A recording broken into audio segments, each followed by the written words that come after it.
Hi అండి, అందరికీ నమస్తే. ఇవి చేపల పుట్టలు తయారు చేసుకోవడానికి మేము తెచ్చుకున్నామండి. జాలి, ఇది ఇనుప జాలి. ఇంతవరకు వెదురుతోటి కట్టేవాళ్ళం. వెదురుతోటి కడితే ఎక్కువ రోజులు రావట్లేదండి, లైఫ్ ఉండలేదు. అందుకని ఇనుప జాలీలు తెచ్చుకున్నాం. వీటితోటి మనం బుట్టలు అల్లుకోవాలండి. అది బుట్టలు అల్లే వీడియో, పూర్తి వీడియో ఒకటి పెడతాను. వీటితోటి అల్లితే చాలా స్ట్రాంగ్ ఉంటుందండి. ఈ చేపలు ఆల్గలు పడతాయి. ఈ పాత బుట్టలకు పడ్డాయి. కాకపోతే ఇప్పుడు మీకు అలా ఎట్లా పడతాయి అనేది చూపిద్దామని, ఏవి పడతాయి అని చూపిద్దామని ఇది పెట్టాను. ఇంకా వేరే రకాల చేపలు కూడా పడతాయి ఇందులో.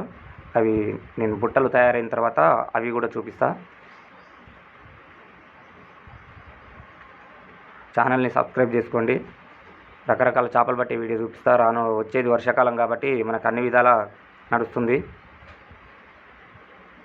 మాది నల్గొండ జిల్లా.